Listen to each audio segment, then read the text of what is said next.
I always thought that the worst thing was when someone lied to your face. But it turned out that what's worse was when you start believing the lie because you really want everything to be okay. When I married Lena, I felt like I had won the lottery. She was the one who laughed the loudest, cried the least, and always held her head high, even when things were tough. I loved everything about her, from her little habits to the way she would fall asleep on my shoulder. We lived together for 6 years, and I swear, the first 4 of them were a real paradise. We planned the future, travel, children. I worked in a small IT company. She worked as an administrator in a fitness club. We were both busy, but we always found time for each other, until something changed. At first, it was little things.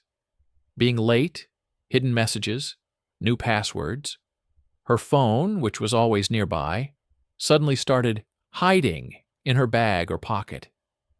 I didn't want to think bad things. I really didn't want to. I blamed everything on fatigue, nerves, work, even hormones, a bad mood, anything. One day she said she wanted to go to training in the evenings to get in shape a little. I didn't object. On the contrary, I supported it. I even joked that soon she would look better than her trainer. And she smiled strangely, as if she was hiding something. But at the time, I didn't pay attention. Then, the evening workouts became longer. Then there were more of them, 5 times a week. Then she started saying, "Don't wait for me after dinner. I'll be late." I once asked, "Are you tired of us?" "No," she replied, without looking at me. "I just want some time to myself." I believed. I wanted to believe.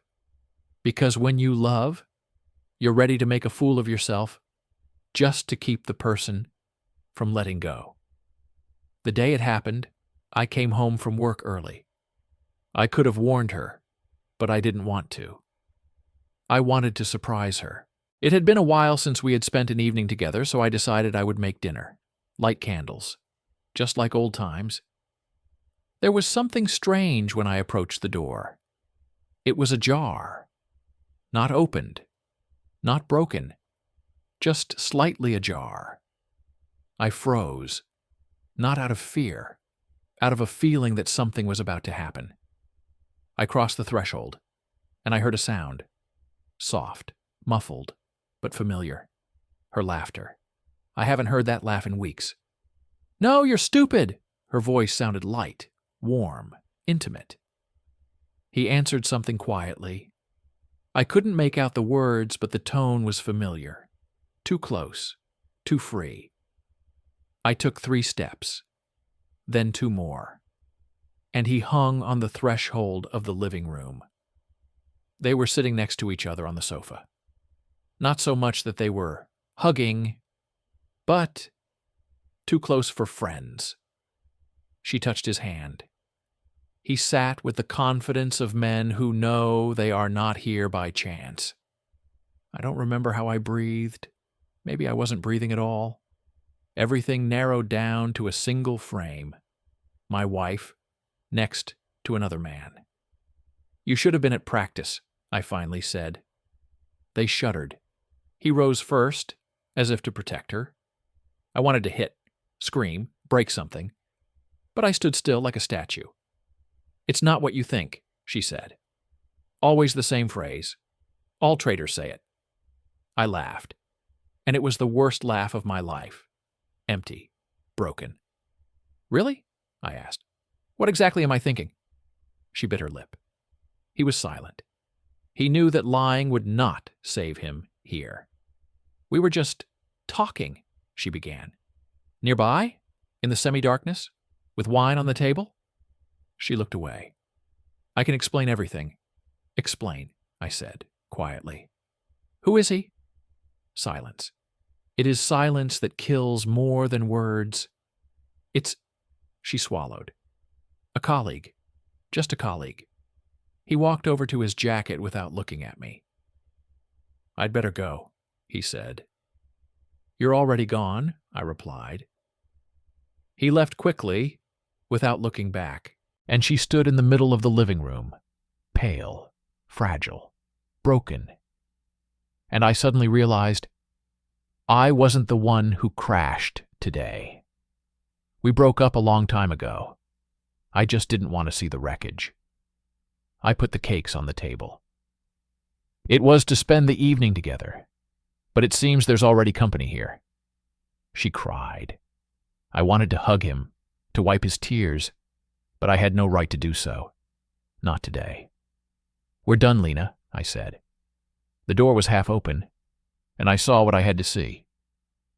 I took my jacket and left the house where 6 years ago we dreamed of being happy.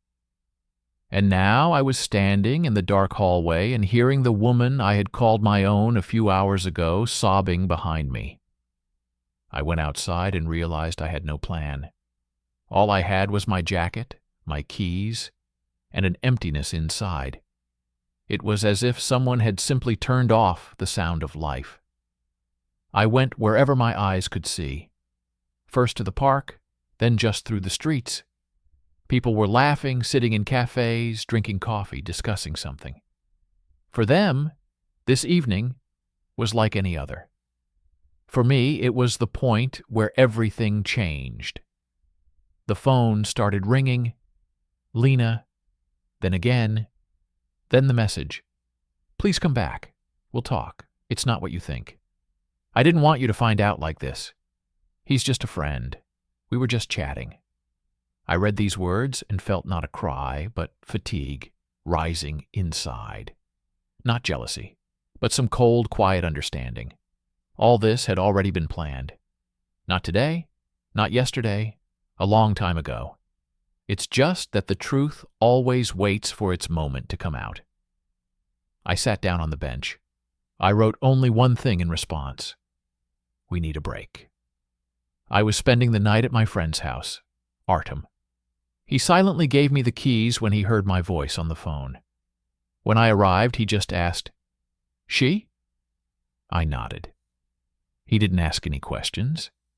He just put a bottle of cheap whiskey and 2 glasses on the table.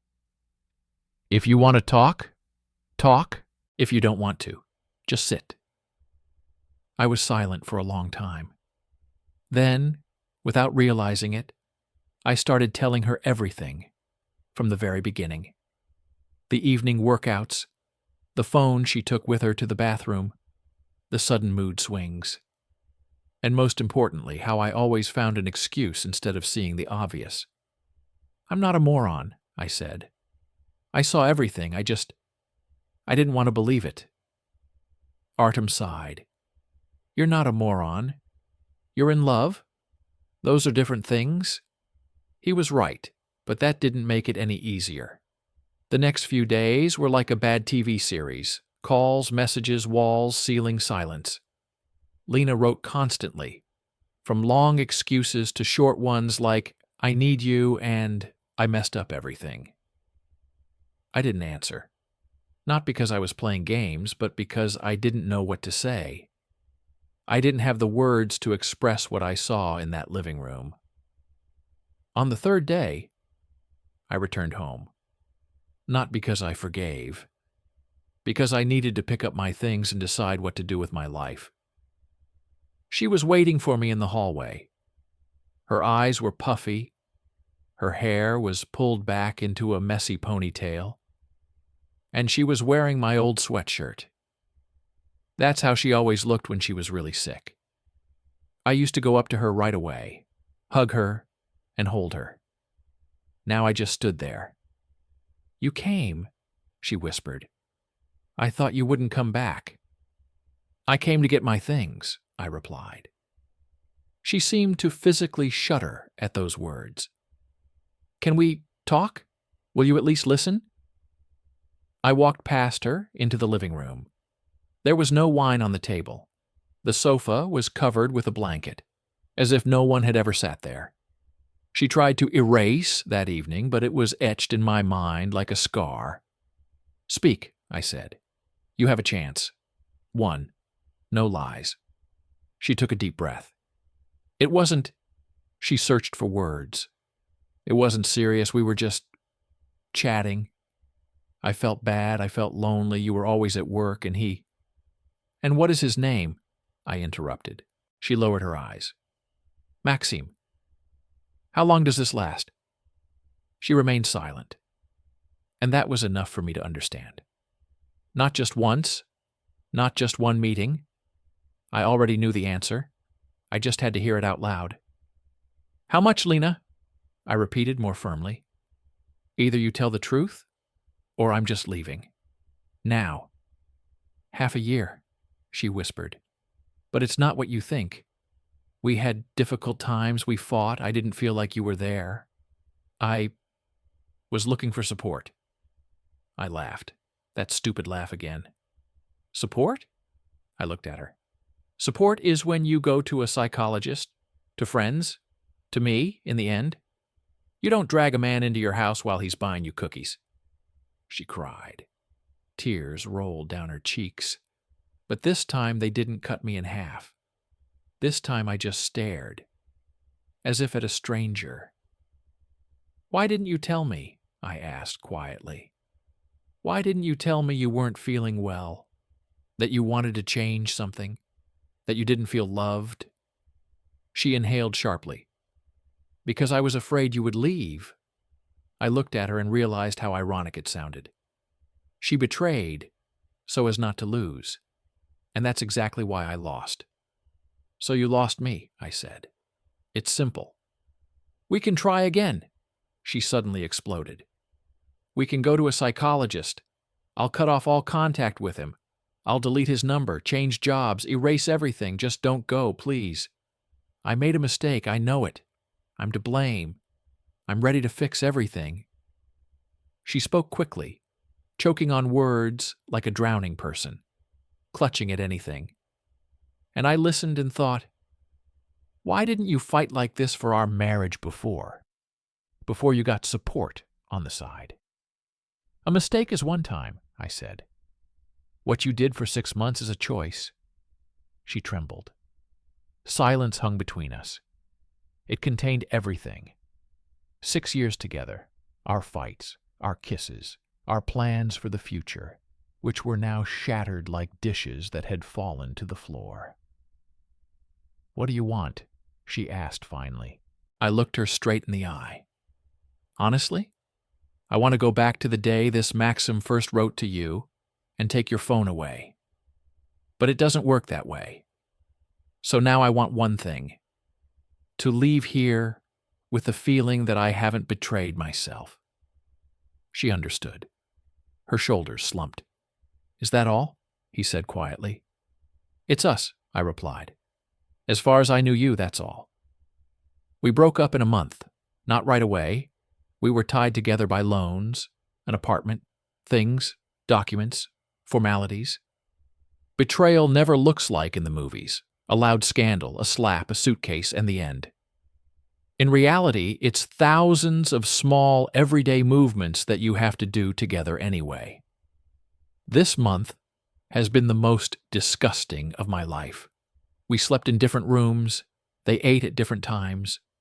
We hardly talked, and when we did, it was only about bills, the notary, and re-registration. One night, she came into my room. She stood in the doorway, like a shadow. I know I have no right to ask for anything more, she said, but I'll tell you anyway. If you can ever forgive me, just know that I'll be waiting for it. As long as it takes. I turned to her. Maybe I will forgive you someday, I replied. But that doesn't mean I'll come back. And that was the most honest thing I could say. Then there was a divorce. Cues, signatures, stamps, dry phrases from officials. Our 6 years of life fit into a few sheets of paper and 2 red stamps. She cried in court. I was silent. When it was all over, we went outside. It was cold. She stood opposite, holding on to the edge of her bag as if it were her only anchor. You became my home, she said suddenly, and I burned it down myself. I couldn't find anything to answer. I just turned around and left. That day, I officially became the ex-husband of the woman who cheated. But in reality, I felt something else. I had become a person who had finally stopped lying to myself. Life after the divorce was not easy. No one gives instructions.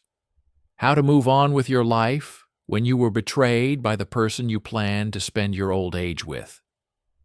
At first, I threw myself into work. I took on additional tasks, stayed up late, and tried to fill my head with code, emails, and deadlines. My colleagues asked, "Have you become a careerist?" I nodded and smiled. It was easier to say yes than to tell him that work was just a way to keep from thinking about someone kissing your wife while you were compiling another project. Then came the sleepless nights. The images in my head were running in circles. The open door, their silhouettes, her hand on his shoulder. I was waking up as if from a nightmare, even though it wasn't a dream. One day I realized that I wasn't pulling myself out, and I made an appointment with a psychologist. I was sitting across from a woman in her 40s. Calm voice, attentive eyes, notebook in hand. "How do you feel about her now?" she asked. I thought about it. The anger is less. The pain has dulled. But there is something else. What exactly? Empty. Like I've devalued myself. How could I have let someone do this to me? How could I not notice? Or maybe I did and pretended everything was fine. She nodded. Betrayal is not just about what she did. It's also about how you feel about yourself now. You blame yourself for loving. I fell silent. This is the first time someone has called it that simple. "You have the right to be deceived," she continued. "It doesn't make you weak. It makes you alive." We worked together for several months. I learned to talk about how I felt without being ashamed. I confessed to things that humiliated me, how I checked her status online, how I looked for her in the feed, how I caught myself wanting to write, "How are you?" even though I no longer had any reason to. I learned to accept a simple thing. What she did was her responsibility. What I do with it is already mine. A year has passed. I lived in a rented apartment, without joint photos on the walls, without her cup on the shelf, without the smell of her perfume in the hallway. And suddenly I caught myself thinking that I was quiet. But for the first time in a long time, this silence was not oppressive. It simply was. One day I received a text from an unknown number. "Hi, I saw you at the supermarket today. You've changed." It was Lena. She was walking with a basket of groceries, and I walked past without noticing her. Maybe I noticed her out of the corner of my eye, but my brain just didn't register it. Before, I would have sensed her presence like a smell. Now, no. I stared at this message for a long time, and suddenly he smiled. "Yes, I have changed," I replied. And for the first time, he didn't want to continue the conversation. That same summer, another person came into my life. No, not with fireworks and romantic scenes, not... It immediately became easy. That doesn't happen. It just appeared where I least expected it, at work, when I was asked to help a new colleague deal with a project. Her name was Olya. She didn't know about my past, and I wasn't in a hurry to tell her. I liked that to her I was just that guy who fiddles with code and drinks too much coffee, and not the poor guy whose wife cheated on him. At first, we just worked together. Then we started having lunch. Then, unexpectedly for me, we started laughing at stupid things. With her, for the first time after everything, I felt that I could be easy. Not control every topic, not be afraid that I would again find myself in the role of the one being deceived. One evening we were walking after work, and she suddenly said, "You know, you have this look, like you've seen a lot, but you still believe that people can be normal." I laughed. "I'm just learning not to judge everyone by one story." She looked carefully. "It's about the ex, right?" I stopped. Here it is. The moment I was afraid of, explaining everything again, looking like a victim again. "Yes," I answered honestly. "She betrayed me." Olya didn't feel sorry for me. She didn't say, "Poor thing." She didn't roll her eyes with the standard, "Everyone is like that." She simply nodded. "Does it hurt?" "It was," I corrected. "Now it's different." "Well, that's good," she said. "So you're alive after all." And we just moved on. I won't say that my life suddenly became a fairy tale after that.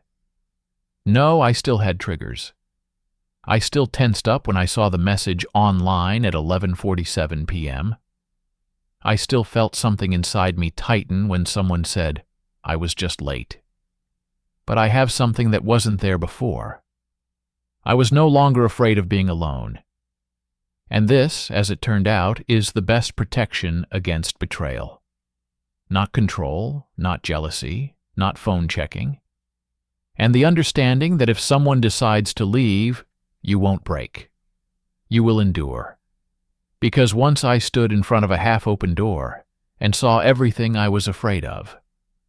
And still he remained alive. And as long as I'm alive, I'll always have the chance to start over. With another person. Or at least with myself. A few more months passed after I started communicating with Olya. Our relationship wasn't immediately romantic. It was more like the slow melting of ice. I deliberately took my time. I was taught, time heals, a lie. Time doesn't heal, distance, self-improvement, and the right people around heal. But no matter how hard I tried to move forward, the past would sometimes come back at the worst moments. It hit where it was thin. One evening, as I lay peacefully in bed, my phone caught fire. Message from Lena. "Do you still hate me?" I stared at the screen for a long time. It's interesting that they always have the same idea, that we should hate. But hate is also a feeling. And I was so exhausted that I couldn't hate. I just didn't feel anything for her. I wrote, "I haven't felt anything in a long time. This is worse than hate, right?" She responded instantly, "Worse." And that was the first honest phrase from her. In all this time. A few weeks later, we accidentally ran into each other on the street. She was carrying a package from the store. I was walking with coffee. We stopped. She was pale, tired. I'm a different person now. Not better, not stronger, just different. "You look good," she said. "Thank you." "Do you have anyone?" She asked this quietly, not as a woman who is jealous, but as a woman who wants to know if her place has been taken for good. "Just chatting," I replied. She smiled sadly. "She's happy, I guess." I didn't answer. "I've thought a lot about what I did," she said. "And you know, what I regret most is not the betrayal. It's the loss of someone who was always there for me. I sought support where I was flattered, not where I was loved." She looked at me as if she was expecting some kind of condemnation or anger. And I looked at her and realized we are not enemies. We are just people who could not stop in time, talk, save. "We both made mistakes," I said. "No," she objected. "You tried. I pretended. They're different things." That was the first time I felt I could forgive. Not for her, for myself. But the end of her story didn't come then. The end came when I learned the truth. The whole truth. Not because of her. Through Maxim.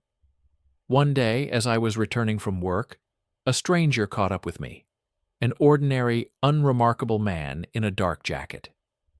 "Are you Sergey?" he asked. "Yes, and who are you?" "My name is Bodan.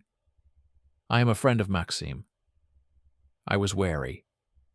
After everything, I didn't want to deal with him or the circle of people who could know everything, laugh about it, and discuss it. "I'm not interested," I said, and wanted to leave. "Wait." He took a step back, showing that he wasn't going to get into a conflict. "I didn't come to fight. I came because I had to." I stopped. "Maxim," he sighed. "He quit his job. He left town. He said it was because of your wife." I felt like I was hit by a wave of unpleasant feelings. "What exactly did he say?" I asked coldly. Bogdan lowered his eyes. "That she promised him more than just support. That they planned to be together. That she told him that you were cold, indifferent, impossible to live with. She pitied him for you. Every day. Maxim thought you were a monster. And when you exposed them, she told him that it was a mistake and that she wouldn't leave you. He felt used." I froze. "Did she tell him that?" I barely breathed out. "She said a lot of things," he said. "I don't know what's true and what's her fantasy or manipulation, but he was seriously in love with her, and she was using him to fill the void." His words. I was struck by something else. Not betrayal, not even a lie. And the fact that all this time Lena wasn't just cheating. She was building an image of me as the worst. I thought it was my fault for not being able to keep our marriage going.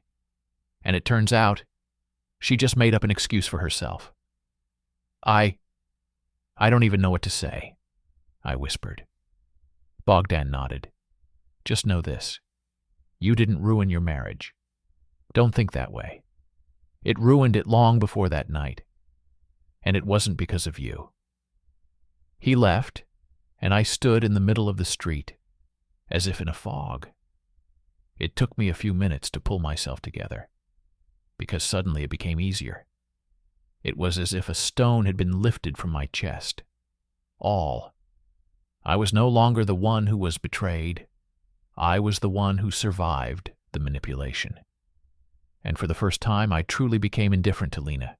Not angry, not hurtful, just indifferent. That same evening, I wrote to her. "I know everything.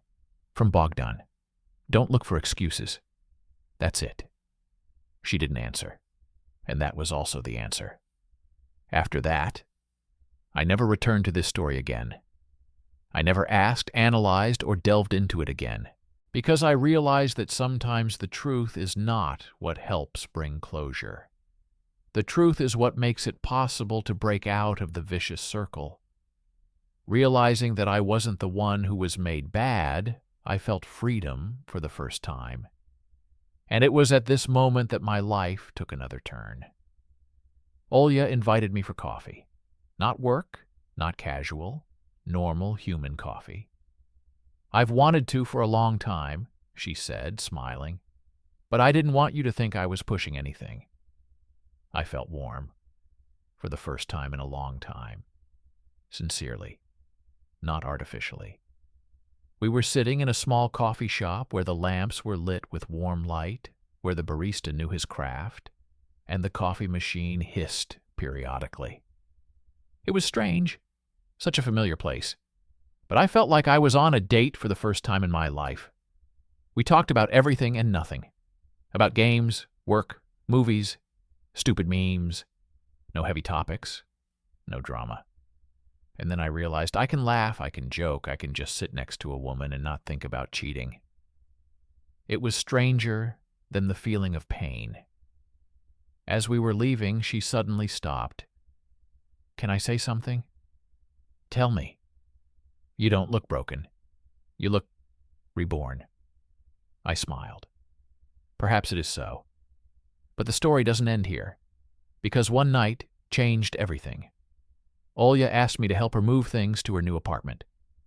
I came, helped her pack the boxes, moved the appliances, and as we sat on the floor with pizza, she suddenly became serious.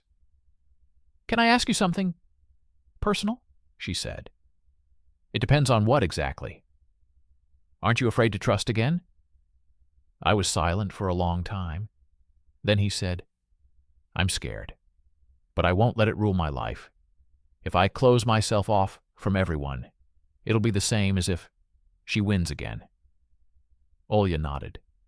"You're right, because people aren't copies of your ex, and you're not the same person you were then either." I looked at her. Her eyes were brown and warm. She wasn't acting. She wasn't pretending to understand. She really understood. And I suddenly felt, I'm ready to try, not to forget Lena, and in order to live. And the moment she touched my hand, for the first time in a long time, I didn't flinch. It was a small touch, but it changed more than any words. And then something happened that put all the dots together. At night, Lena wrote to me, "I know you're with Olea, and I'm happy for you. Just be happy for the two of us." I stared at this message for a long time. Then I just deleted her contact, not out of hatred, not out of resentment, because the story is over. The door, which was half open then, I have now closed completely. And finally, on the other side were not tears and betrayal, but a life that I began to build anew. With Olea, things developed slowly, not because we were cautious. We just both understood. Rushing into a relationship after an injury is like stepping on a cracked bone. She was warm but unobtrusive. I tried not to think about what I was like before and what I became after. One day she invited me to dinner. Homemade, simple, pasta, salad, wine. I arrived late after work, tired, but she opened the door with a smile, as if my pleasure was more important to her than any fatigue. While she was chopping something in the kitchen, I stood next to her and watched her move. Nothing special, but she was real. She didn't pretend. She didn't expect perfection from me. And that was what started to heal the most. "You seem a little pensive today," she said, without turning around. "Is something wrong?" I shrugged. "Just thinking. About everything." "About the ex?" I sighed. "It's a good thing she didn't play, 'Let's pretend the past doesn't exist.'" "Partly," I replied, "but more about myself." She looked around. "Sometimes you look as if you're looking for proof within yourself that you can be loved again."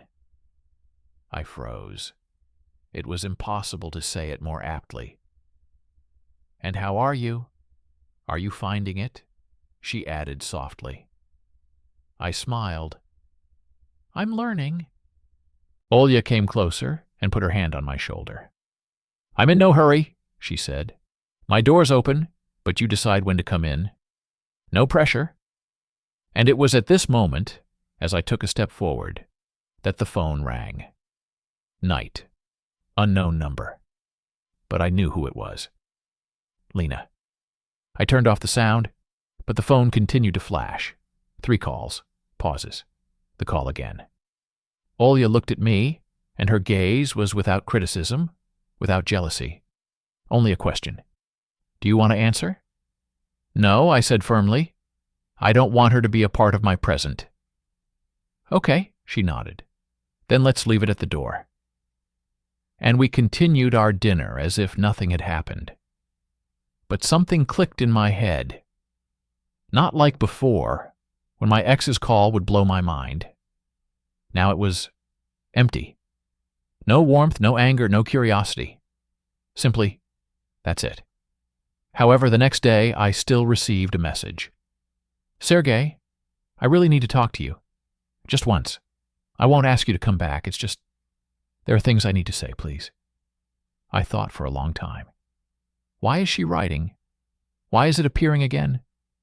Olya, seeing my tension at work, came up. "Is that her?" "She is." I nodded. "Did you answer?" "No." "But you think about it?" "Yes." She sat down next to him. "If you want to hear, hear. But don't go there if it's to feel something you don't already feel. Go only if you need to close all questions for yourself." And she was right. I decided to meet. Not for her sake, for my own sake. We met in a small park near our old home, as if the circle wanted to close in on itself. Lena looked like someone who had weathered a storm, but not completely survived it. She looked at me as if she were trying to find the remains of the man she once loved. "Thank you for coming," she said quietly. "Speak," I replied. She took a deep breath. "I want to apologize, but not just for the betrayal. For everything. For making you feel guilty. For calling you cold, distant, indifferent. For lying not only to you, but to myself. I told Maxim things that weren't true. I made you look bad so I wouldn't look like a monster in his eyes." She didn't cry. Tears would be lighter. And she spoke firmly, every word like a knife. "I was weak," she added, "and I chose the path of the weakest, to blame the person who loved me. I destroyed you to save my own pride." I was silent. Not because I didn't know what to say. It was just that moment when you listen not for an answer, but for final understanding. "I didn't lose my husband," she continued. "I lost the person who was always by my side. I lost the most precious thing I had because I was looking for easy ways." Then she finally lowered her head and whispered, "And you know, what hurts the most is that you are now bright, clean, free, and I stayed with what I did, and I won't ask to go back. I know I have no right. I just wanted to tell the truth." She looked up. "Tell me, are you happy?" I looked at her for a long time. The past 6 years flashed before my eyes. Laughter, plans, quarrels, kisses, betrayal, silence, emptiness. And then, a new life, a new person, new air in my chest. "I'm on my way," I replied, and that's more than I've been able to say in years. Lena smiled sadly. "Good. You deserve it. I'm glad you have someone to love you properly." That was the last thing she said before she left. Not dramatic, not with tears, just left. And I understood. I feel neither anger nor sadness. I feel the end. Clean, calm. Such an ending that makes it possible to start a new story without carrying the previous one behind. After that meeting, I returned to Olya. She opened the door, looked me in the eyes, and immediately understood. "Did you close the door?" "Closed," I said. "For good." She hugged me as if it were natural, without delicacy, without unnecessary questions, just tightly, humanly. And in that hug, for the first time in a long time, I felt that someone was holding not my story, but me. We sat on the sofa. I told her everything. The conversation, Lena's confession, her apology. Olya listened attentively, without interrupting. When I finished, she said only one thing. "So you can go on without a shadow?" "I think so." "Then let's go live." I laughed. "To live? Just like that?" "Why not?" She smiled. "You've already suffered. Now let's try to live." And that was the best phrase I could have heard. Olya didn't try to be better than before. She wasn't afraid to say, "I'm not perfect." She didn't build an image. She was real. We started building something new. Not perfect, but honest. And one evening, as we were lying on the couch, her head on my shoulder, and I was playing with her fingers, she suddenly asked, "Tell me honestly, are you afraid that I might betray you too?" I thought about it. I didn't expect such a direct question. I used to be afraid, I said. Not now. Why? Because if someone wants to leave, they will leave. I can't control anyone. But now I know. I definitely won't fall apart. She smiled. So you're cured? Not completely, I said. But I'm in treatment. That's good too, she replied, kissing me on the cheek. Healing is a process. And I love processes. And for the first time in my life, I felt like I could let go of fear. However, one thing had to happen for me to finally become who I was meant to be after all. A few months after our conversation, Lena wrote for the last time, I am getting married. That was strange. It doesn't hurt. Not unpleasant. Just strange. I told Ola. She calmly asked, and what do you feel? I thought for a minute and said, nothing, honestly nothing. This is freedom, she smiled. And then, life. Simple, ordinary, but, for the first time in years, mine. I woke up feeling warm, not anxious. I came home without fear of finding someone else there. I could be alone without feeling empty. And most importantly, I stopped looking for fault in myself. Because sometimes to become stronger, you have to walk through a half-open door, see the worst, and survive. And I survived. It seemed to me that after that last meeting with Lena, all the doors had finally closed. But life is an unpredictable thing. It always leaves a gap through which the past can try to stick its hand. And the main thing is not to open this door a second time. Half a year has passed. My life became stable, almost quiet. Olia and I became closer than I could have imagined. We didn't have the statuses couple, relationship together. But every evening we spent together spoke about it louder than any words. She could fall asleep with her head on my chest. I could hug her as naturally as I once breathed. And most importantly, I wasn't afraid. Didn't check her phone. I didn't panic when she was late. I didn't read the shadow on her face. For me, this was the most accurate sign. I had recovered. But the story had to have an ending. And she came when I least expected her. This happened on Saturday. I was sitting in a coffee shop waiting for Olia, who was late for yoga. I was looking out the window, scrolling through my phone, thinking about how good it was to just be alive on a normal day. And then I saw Lena. She walked past the cafe, holding the hand of a tall, dark-haired man. She laughed. Not the way she laughed with me, and not the way she had in those last months with Maxime. It was a different laugh, lighter, freer. I noticed it later. There was a ring on her finger. She was getting married. And you know what I was most impressed by? I didn't feel anything.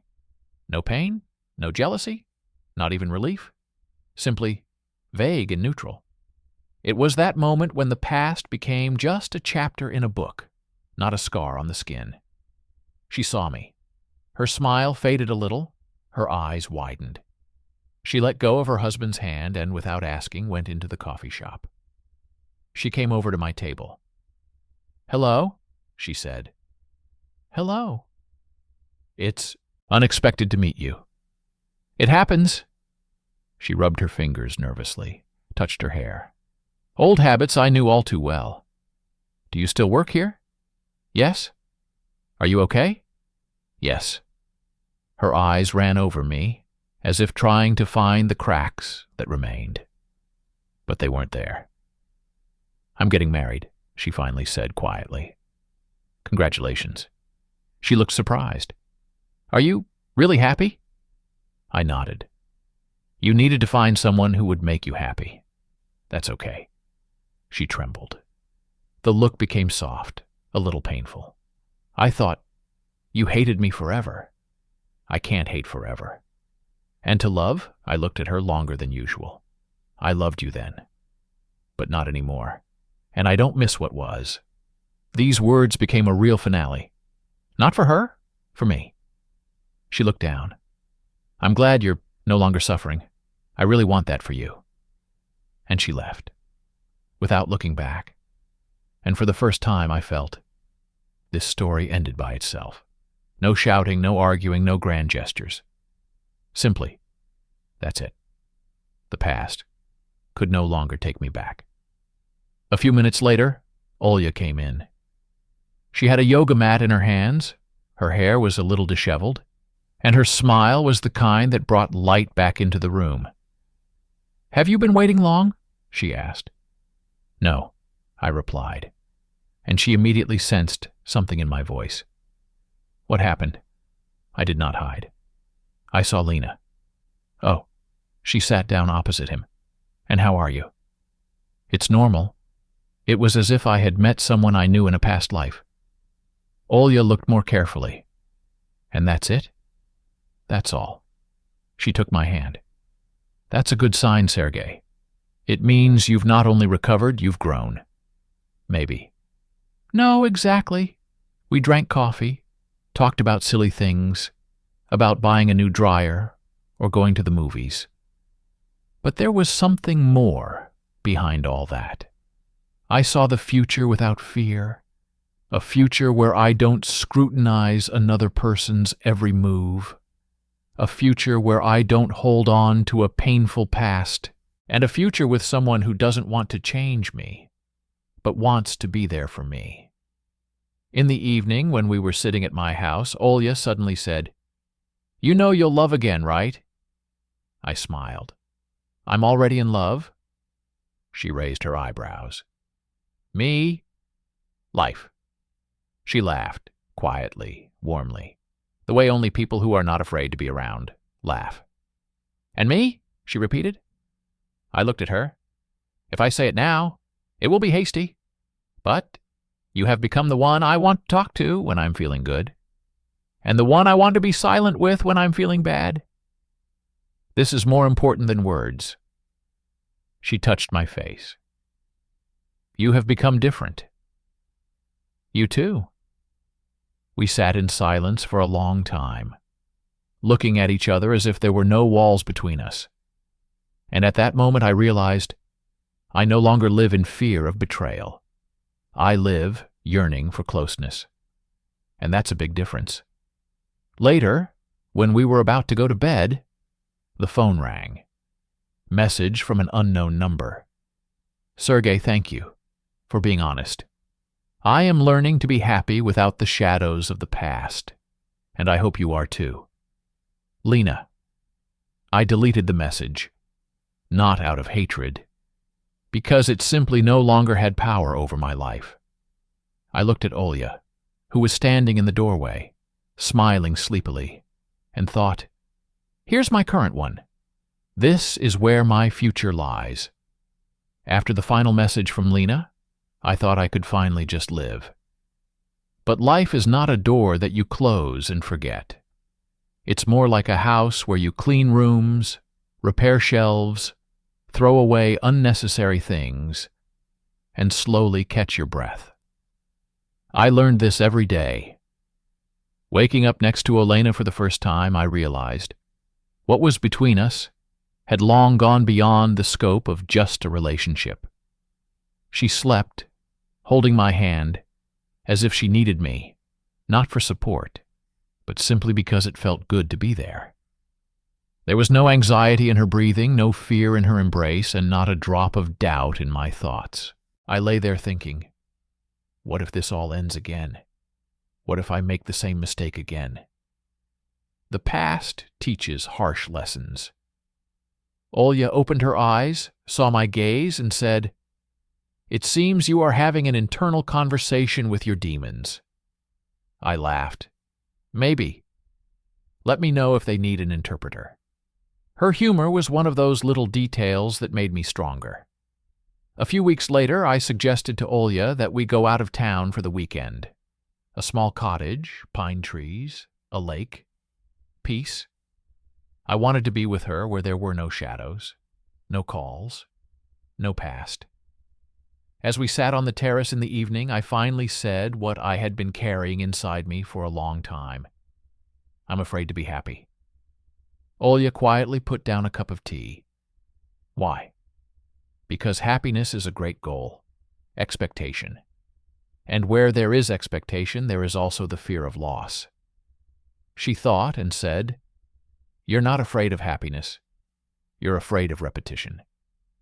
Silence hung between us, but it wasn't heavy. On the contrary, it was warm. "Let's be honest," she continued. "I can leave, you can leave, the world can break. But happiness is not a guarantee. It's a process and a choice. Aren't you afraid?" "I'm afraid, but I won't let fear control me, because no matter how much I've been broken, I'm not going to die again." I was surprised. "Were you betrayed too?" She looked up. Her eyes suddenly revealed depths I had never imagined. "Yes, a long time ago, and it hurts a lot. But I survived. And now I'm here because I want a different story." This was what united us more than any words. We are not just two people who met at work. We were two soldiers after the war who learned to smile again. Back in the city, we started spending more time together. Simple things: shared breakfasts, shopping trips, discussing stupid memes, evening walks. And each of these moments was more valuable than all the grand gestures from the past. And one day, Olya said, "Let's try living together. Not forever, just living together." I froze. Not from fear, but from the unexpected ease of the question. I thought for a few seconds and said, "Yes."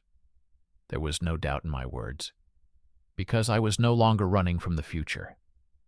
While moving, I found an old box with things left over from my life with Lena. Photos, postcards, souvenirs from trips. They once caused unspeakable pain. This time, only peace.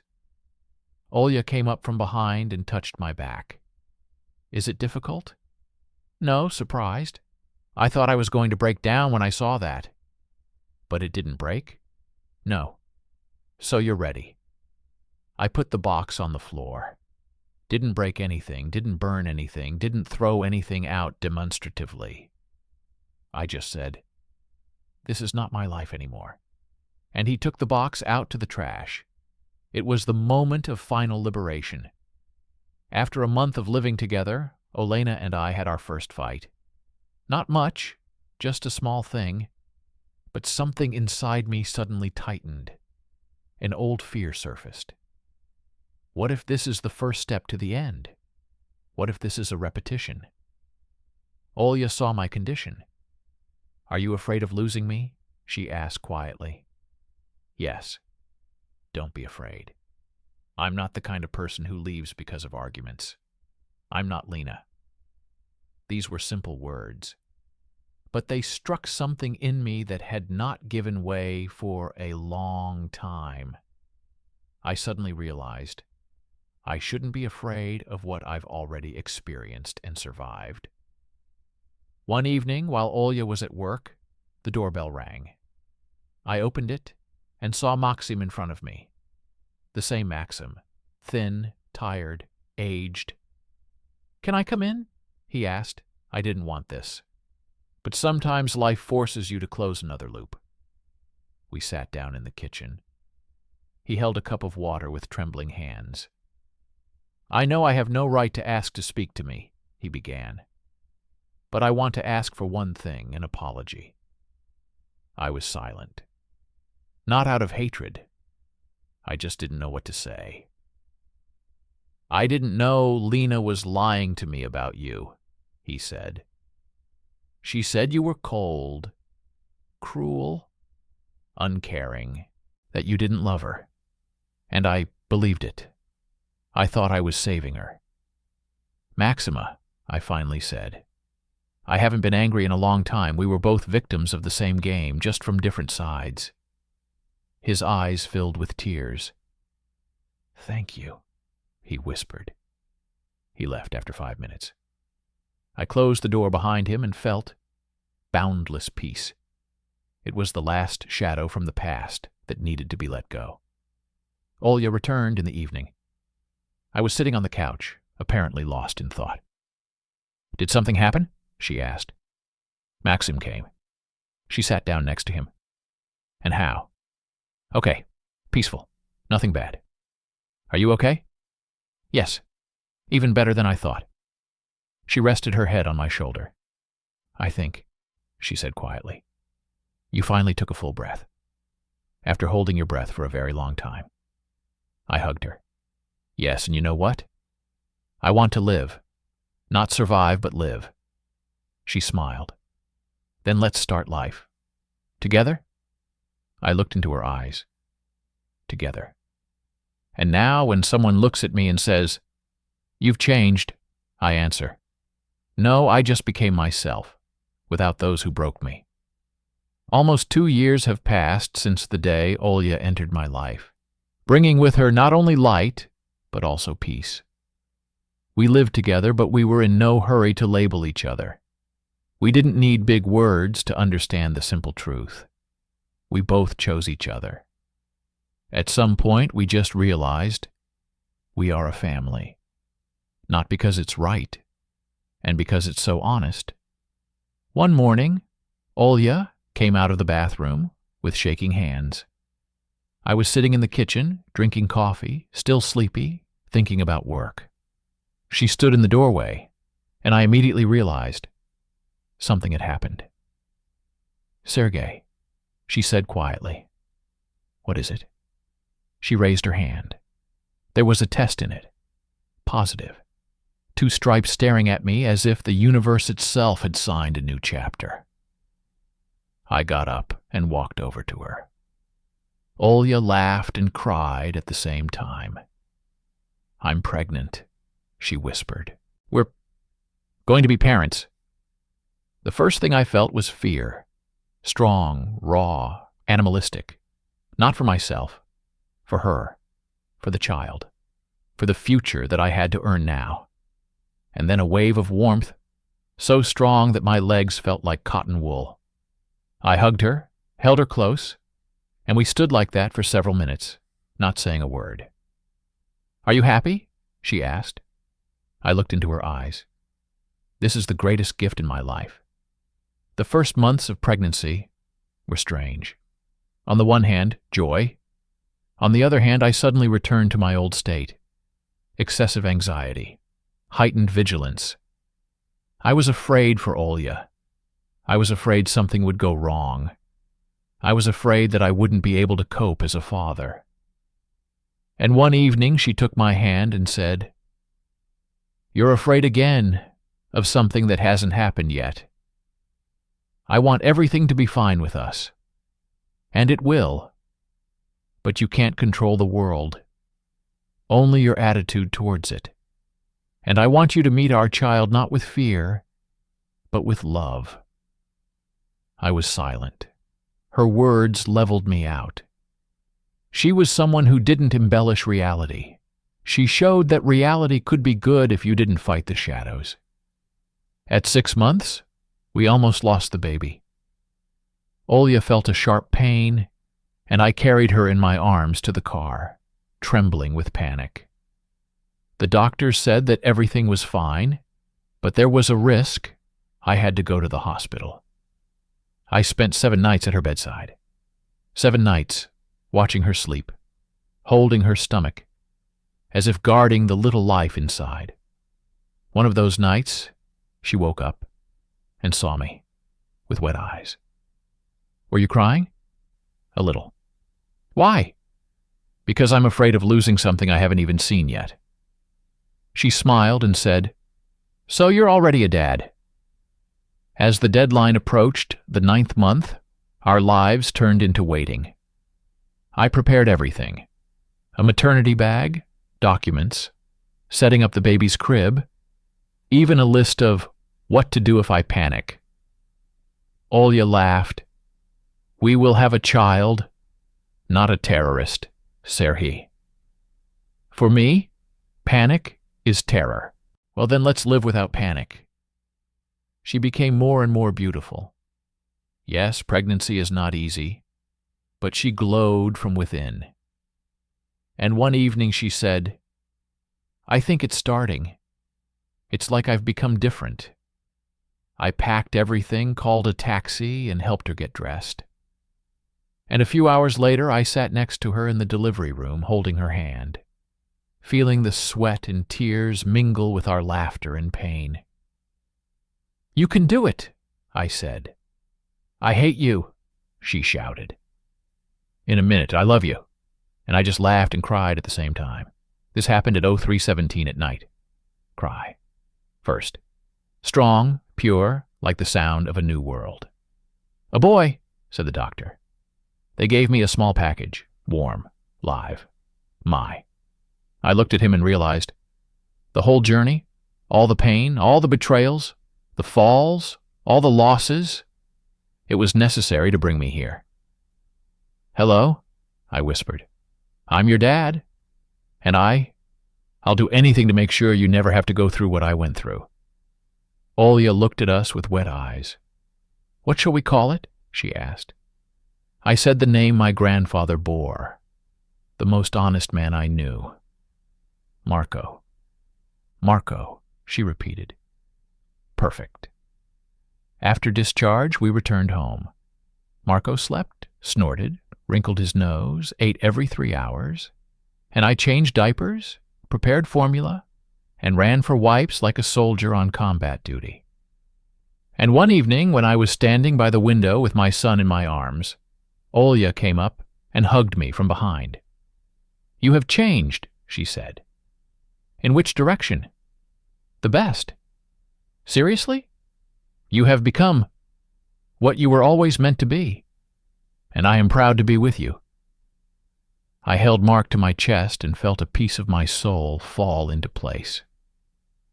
2 months after my son was born, I received a message from Lena. I heard that you had a son. Congratulations. Really. I read it. And for the first time I felt neither a shadow, nor pain, nor a memory.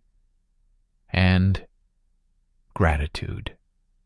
She was part of my past.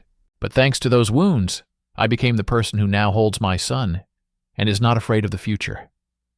I replied, thank you, and be happy, and deleted the chat forever, without emotions, without symbolism, simply the end. I thought betrayal was the end. In fact, betrayal is the beginning of a new path where you learn not to tolerate lies, but to choose people who are truly there for you. Now my son is sleeping in my arms, and I look at him and understand. I didn't just survive the past. I carry into the future someone who will never live in the shadows of my fears. I became a father, and at that moment I finally understood. I won. The first months with Mark passed like a marathon without a finish line. Sleepless nights, morning diapers, evening colic, endless ironing of little onesies. I was exhausted, sometimes confused, but never unhappy. For the first time, I felt a life that had meaning in every sound, in every movement of a small hand. Olya sometimes joked, you know, I thought you'd be the dad who says, well, he's just a kid, and you're like a special forces soldier. You control everything. I'm learning, I said, and you study well. In reality, parenthood turned out to be nothing like I imagined in my youth. There were no moments of, here you are, Dad, and that's it. There was a process. You are learning to hold the baby's head. Then you learn to feed without half the formula on your t-shirt.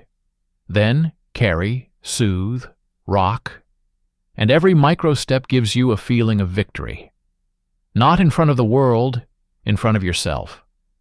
One day, When Marco could already sit up, he fell and hurt himself. He cried, not much, but loudly. I ran up first, picked him up, and held him to my chest. And I felt something change in me. The fear disappeared. Confidence appeared. I can do it, I thought.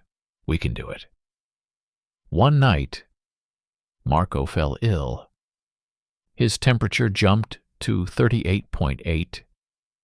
He was hot, tired, and crying pitifully. I carried him in my arms while Olya prepared a suspension for the fever. "If you want, I'll call an ambulance," she offered. I looked at my son, and I still can't explain why I was calm then. "Everything will be fine," I said. "We'll manage."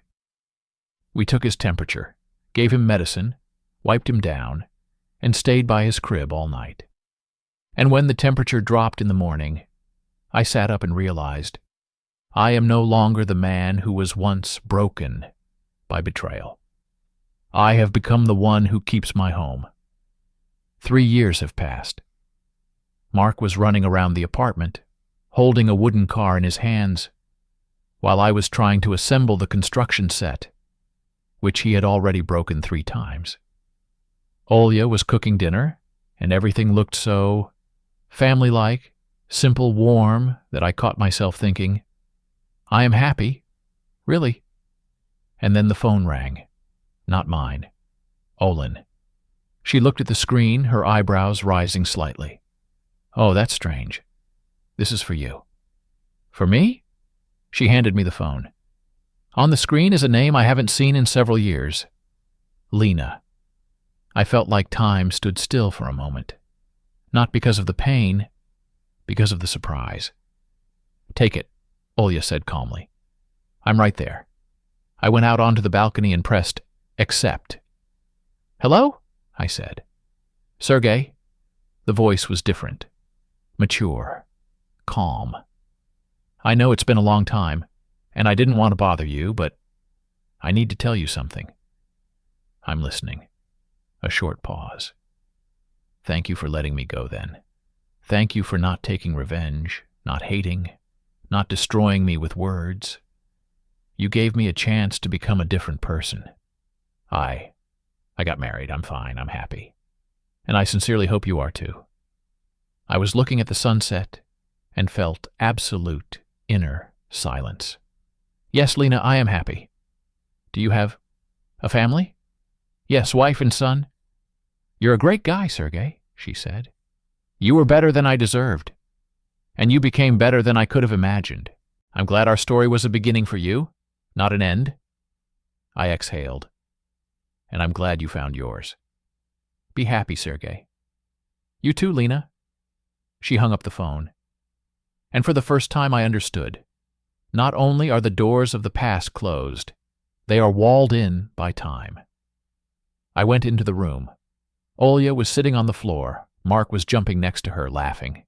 She looked at me. "Is everything okay?" "Yes." "Did she want something bad?" "No, she just said goodbye." "But now it's final." Olya came up and took my hand. "I knew this call would come someday, and I knew you'd be ready." I smiled. "I'm ready for anything, as long as you're around." She hugged me. "We are close, and we are family." Mark fell at our feet, laughing. "We are a team," he shouted. I picked him up in my arms. "Yes, son, the best team in the world. I was broken, but I rebuilt myself stronger. I was betrayed, but I learned to trust again. I was abandoned, but I found those who don't leave. And when my son takes my hand, I understand. I didn't just survive the past. I created a future that has nothing to do with what once hurt me. Not everything that breaks is worth repairing. Sometimes it's worth building something new. And this new thing could be the best thing in your life." Years passed. Mark was growing up fast, too fast in my opinion. Yesterday he was lying in his crib, squeezing my finger, and today he was running to school with his backpack and discussing space and dinosaurs. One evening, when he was 9, we were sitting in the kitchen. Olya was in the shower at that time, and I was checking his homework. Suddenly, Mark put down his pen and said, "Dad, can I ask you something serious?" His voice was too adult. I immediately sensed this tone. Children say this when they've been gathering their courage for a long time. "Ask," I replied. He moved his legs a little, gathered himself. "Why don't I have any photos of your first family? I heard from your mother that you were once married. Is that true?" It took me a few seconds to realize. The moment had come. The moment I've been putting off for years. The moment when I have to talk about my old life in a way that doesn't hurt him or open unnecessary wounds in myself. I took a deep breath. "Yes, Mark, that's true." He nodded, as if he had expected exactly that. "Why? Did you break up? Did you quarrel? Did they just not love each other?" The questions poured in one after another, without anger, without curiosity, just with a childish desire to understand how the world works. I sat closer to him. "Son, listen carefully. When people get married, they do it because they want to be together. But sometimes things go wrong. And it's not because someone is bad. It's because they make the wrong choices."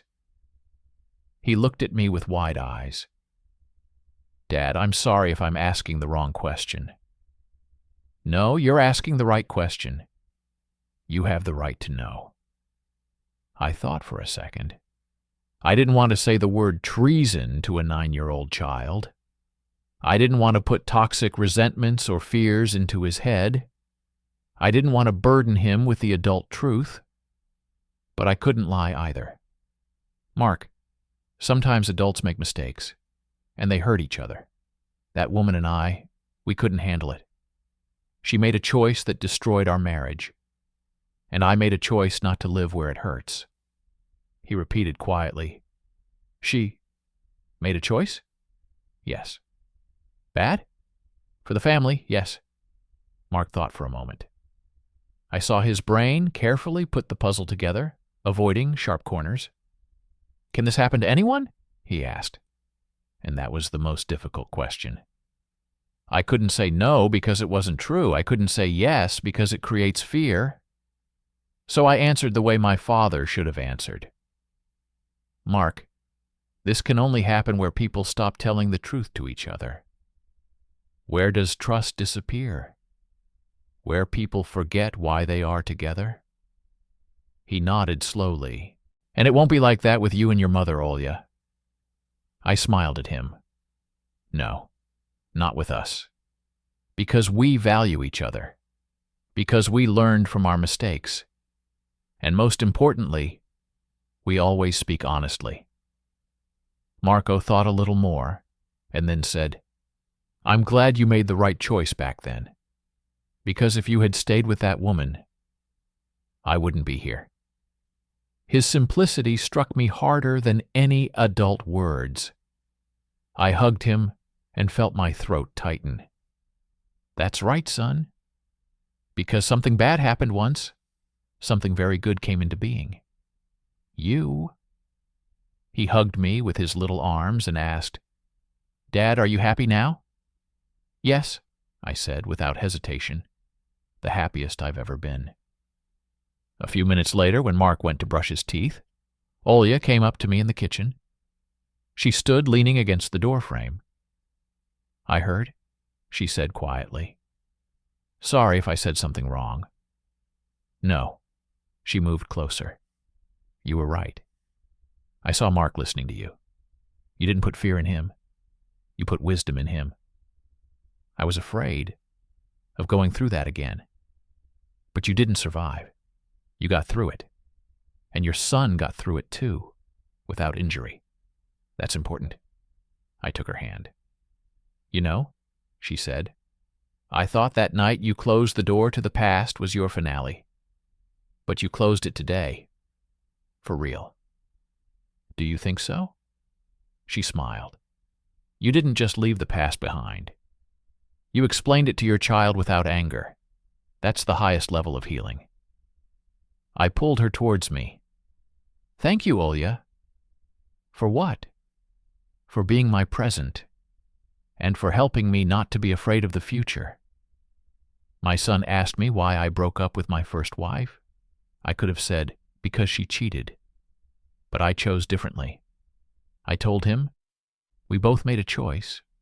One is wrong, the other is brave.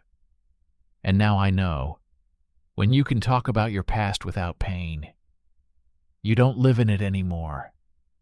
You live in a future that you created yourself. 10 years later, the world has changed. I have changed. Mark grew from a small boy into a calm, intelligent teenager who could see life more broadly than most adults. Sometimes in the evenings we would sit with him on the balcony. He would drink cocoa, I would drink tea, and talk about the future, about his dreams, about who he wants to become, about how he sees the world. He once said, "Dad, is it true that people always get what they deserve?" I thought for a long time before answering. No, son. Life is unfair. But people always get a chance to become what they should be. When they fall, they either get up or lie down. He nodded thoughtfully. And you? Got up? I smiled. No, Mark. I rebuilt myself. When Mark was 12, we met Lena by chance at a city festival. She was standing outside a coffee shop with her husband and young daughter. She was more mature, deeper, calmer. She noticed me first. She smiled warmly, without the shadow of the past. "Sergey, I'm glad to see you," she said quietly. "Me too," I replied. Mark held my hand and looked at it quizzically. "Is this the woman?" he whispered. I nodded, without pain, without shame. Lena sat down, looked Mark in the eyes, and said, "Your dad is a wonderful person." And he always was. There was no pity in her gaze, only gratitude. Mark nodded politely. I know. That was the last conversation we ever had. And for the first time, it didn't move anything in me. We simply went our separate ways, like people whose paths had truly parted long ago. In the evening, I sat with Olya in the kitchen. Marco was playing on the computer, laughing with his friends, wearing headphones. Our home was filled with warmth, sounds, and life. "I saw her," said Olya. "Me too. How are you?" "Calm down." "Finally?" "Definitely." Olya took my hand. "You have come a very long way, Sergey." "I'm not alone," I looked at her. "You have become the man I never dreamed of. Someone who knows how to love, how to forgive, and how to build, not destroy. And you know, I am proud of you." I took her face in my hands. "Without you, this path would not exist. You didn't just come into my life. You helped me stop living in the past.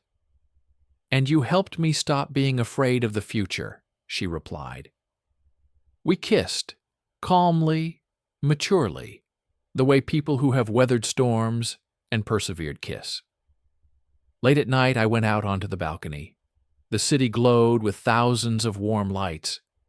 I stood and thought about the journey that began with a half-open door and ended right here, in my home, among those who love me.